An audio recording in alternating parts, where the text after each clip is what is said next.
Hello, children. Here we are again with The Tiger Rising. I just read the 3 chapters. We're going to read 18, 19, and 20. I feel like this book is it asks a lot of questions, but the main question is what's the right thing to do? Because, as we know from the last chapters, Sistine tells Rob they have to let the tiger go, and Rob says no. Then Willie May tells him that story about letting the bird go. So let's read chapter 18. And I hope you listened yesterday or whenever you listen is fine as long as you try to keep up. I wrote down for 18, I just wrote a word called fervently. So listen for that word. And this chapter is going to introduce a new chapter. A new character. We've heard about Beauchamp, but we're going to meet him in this chapter. He's the owner of the motel and the tiger, and he's Rob's dad's boss. Chapter 18. Rob was sweeping the cement walkway in front of the Kentucky Star rooms when Beauchamp pulled up in his red Jeep and honked the horn. "Hey there!" he hollered. Beauchamp was a large man with orange hair and an orange beard and a permanent toothpick in the side of his mouth. The toothpick waggled as he talked, as if it was trying to make a point of its own. "We got you on the payroll now, too?" Beauchamp shouted. "No, sir," said Rob. "All right," hooted Beauchamp. He hopped out of the Jeep. "We got you working for free. That's what I like to hear." "Yes, sir," said Rob. "Ain't you supposed to be in school, or you done graduated already?" The gold chains buried deep in Beauchamp's orange chest hair winked at Rob. I'm sick," said Rob. "Yeah, sick and tired of school, right?" He slapped Rob on the back. "Don't got a mama putting down the rules for you, do you? Got to make your own rules." "Not me," said Beauchamp. He jerked his head in the direction of the motel office, where his mother, Ida Bell, worked at the front desk. He winked at Rob and then looked to the left and to the right. "Look here," he said in a quieter voice. "I got me a number of deals going on right now, a few more than I can properly handle. I wonder if a smart boy like yourself wouldn't be looking for a way to pick up some extra spending money." He didn't wait for Rob to answer. "Let me tell you what I got cooking. You like animals?" Rob nodded. "Of course you do," said Beauchamp, nodding with him. "What boy don't? You like wild animals?" Rob's heart skipped. He suddenly knew where Beauchamp was headed. "I got me a wild animal," said Beauchamp. "I got me a wild animal like you would not believe, right here on my own property. And I got some plans for him, big plans. But in the meantime, he needs some taken care of, some daily maintenance. You following me, son?" "Yes, sir," said Rob. "All right," said Beauchamp. He slapped Rob on the shoulder again. "Why don't you climb on into this Jeep and let me take you out for a ride, show you what I'm talking about?" I'm supposed to be sweeping," said Rob. He held up the broom. "Says who?" said Beauchamp, suddenly angry. "Your daddy? He ain't the boss. I'm the boss. And if I say let's go, you say all right." "All right," said Rob. He looked over his shoulder, wishing fervently that Willie May or his father would appear to save him from Beauchamp, knowing at the same time that he could not be saved, that he was on his own. "Good," said Beauchamp. "Climb on up." Rob climbed into the passenger seat. There was a big brown grocery bag at his feet. "Go on and put that in the back," said Beauchamp as he swung into the driver's seat. The bag was heavy, and it stunk. Rob carefully put it on the floor in the back and then noticed his hands. There was blood on his fingers. "That's just from the meat," said Beauchamp. "It won't hurt you none." He cranked the engine, it roared to life, and they went tearing around behind the Kentucky Star and into the woods. Beauchamp drove like he was crazy. He gunned for trees and then swerved away from them at the last minute, whooping and hollering the whole time. "You ain't gonna believe what I got to show you," Beauchamp hollered at him. "No, sir," said Rob weakly. "What?" Beauchamp shouted. "No, sir," Rob shouted back. "I ain't gonna believe it." But he did believe it. He believed it with all his heart. That's the end of chapter 18. So far, think about what do we find out about Beauchamp? He has red hair. He has gold chains. He's very bossy. He is the boss, but his mom bosses him around. So to me, he's in the category of a bully. Just saying. All right, chapter 19. Beauchamp hit the brakes. We're almost there, he said. You got to close your eyes so it's a surprise. Rob closed his eyes and the Jeep went forward slowly. Don't cheat now, Beauchamp said. Keep them closed. Yes, sir, Rob said. All right, Beauchamp said finally. Go on and open them up. He had pulled the Jeep up as close to the tiger cage as possible without driving right into it. Tell me what you see, he crowed. Tell me what it is before your very eyes. A tiger, said Rob. He let his mouth drop open and he tried to look excited and amazed. Damn straight, said Beauchamp, king of the jungle, and he's all mine.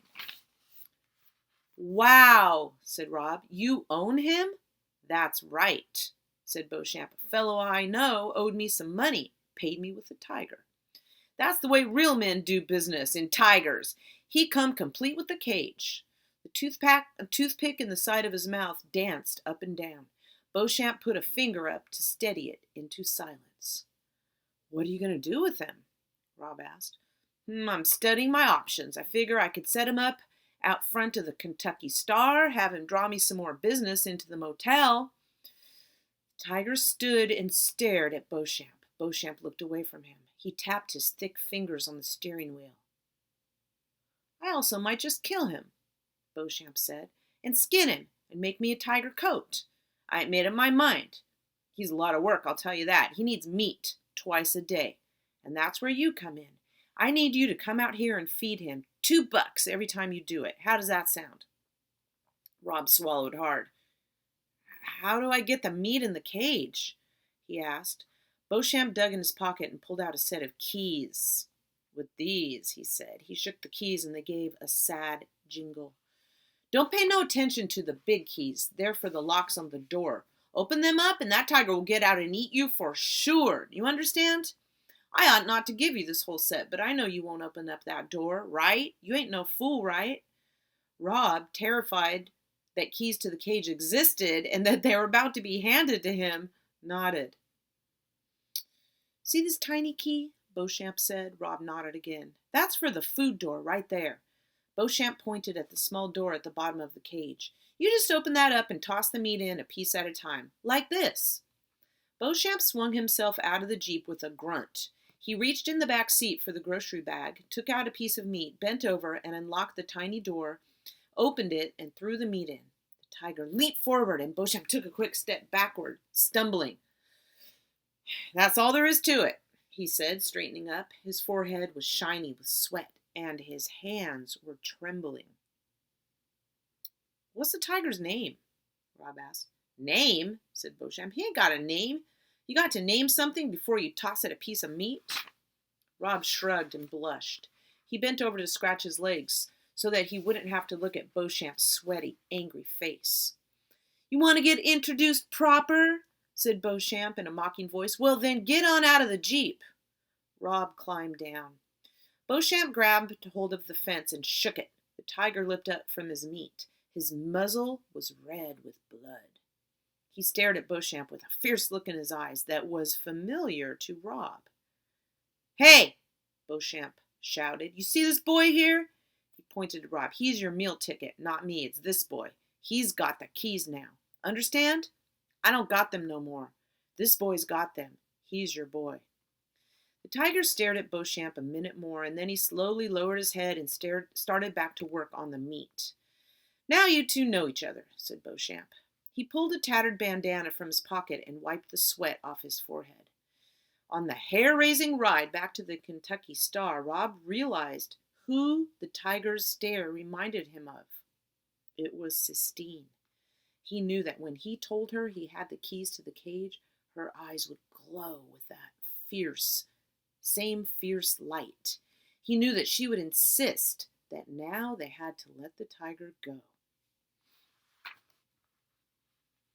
So, in this chapter and the next chapter, I feel like the keys are very important. There's big keys, there's a small key, and the keys are they're the element that's going to make the story totally change. Chapter 20. And it was interesting, that he said the tiger's stare reminded him of Sistine, because do you remember about the wood carving? Think back about the wood carving that he made and see if you can see the connection. The last thing Beauchamp said to him was, "Don't forget now, this is our business deal. It don't concern nobody else. You take that bag of meat and hide it somewhere, and I'll bring you more meat tomorrow. In the meantime, you keep your mouth shut." At 3 o'clock, the school bus pulled up, belching and gasping and sighing. Norton and Billy Threemonger started pelting Rob with date palms before the bus even came to a complete stop. The bus door opened and Sistine came running toward him, dodging the dates, looking as serious as a soldier on a battlefield. "Let's go see the tiger," she shouted at him. Rob was dismayed to see she was still wearing his shirt and jeans. "Where's your dress?" he blurted out. "In here," she said. She held up the same grocery bag he had given her the night before. "I changed as soon as I got out of the house. My mother doesn't know. I found a book in the library today and read about big cats. Do you know that panthers live in the woods here? We could set the tiger free and he could live with them. Come on," she said. She started to run. Rob ran too, but the keys to the cage felt heavy in his pocket, and they bumped up against his leg and slowed him down so that Sistine beat him there. When he arrived, she was standing pressed up against the fence, her fingers wrapped in the chain link. "Tigers are an endangered species, you know," she said. "It's up to us to save him." "Watch out he don't attack you," Rob said. "He won't. Tigers only attack people if they're desperately hungry." "Well, this one ain't hungry." "How do you know?" Sistine asked, turning around and looking at him. "Well," said Rob, "he ain't skinny, is he? He don't look starved." Sistine stared at him hard. Rob opened his mouth and let the word fall out. "Keys," he said. Every secret, magic word he had ever known, tiger, cancer, Caroline, every word in his suitcase seemed to fall right out of him when he stood before Sistine. "What?" she said.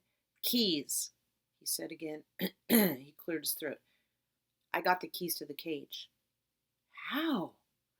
"Beauchamp," he told her. "He hired me to feed his tiger, and he gave me the keys." "All right," said Sistine. "Now all we have to do is open the locks and let him go." "No," said Rob. "Are you crazy?" she asked him. It ain't safe. It ain't safe for him. My friend Willie May, she had a bird and let it go, and it just got ate up." "You are not making sense," she told him. "This is a tiger, not a bird. And I don't know who Willie May is, and I don't care. You can't stop me from letting this tiger go. I'll do it without the keys. I'll saw the locks off myself." "Don't," said Rob.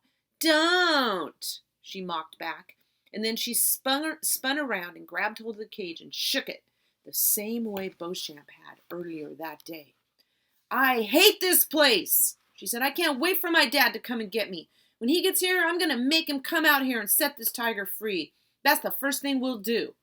She shook the cage harder. "I'll get you out of here," she said to the pacing tiger. "I promise." She rattled the cage as if she were the one who was locked up. The tiger paced back and forth without stopping. "Don't," said Rob, but she didn't stop. She shook the cage and beat her head against the chain link, and then he heard her gasp. He was afraid that maybe she was choking. He went and stood next to her, and he saw that she was crying. Sistine. He stood beside her, terrified and amazed. When his mother was alive, when he still cried about things, she had been the one who comforted him. She would cup her hand around the back of his neck and say to him, "You go on and cry. I got you. I got good hold of you." Before Rob could think whether it was right or whether it was wrong, he reached out and put his palm on Sistine's neck. He could feel her pulse, beating in time with the tiger's pacing. He whispered to her the same words his mother had whispered to him. "I got you," he told her. "I got good hold of you." Sistine cried and cried. She cried as if she would never stop, and she did not tell him to take his hand away. That's the end of chapter 20, and it's setting up, like I said, a big conflict between Rob and Sistine about what's the right thing to do. So think about, who do you think is right? Do you think they should set the tiger free? I mean, she makes a good point. The tiger's not the same as a bird because it's a top predator. But at the same time, the more top predator is human. So listen, make comments. Thanks for listening, and I'll see you soon.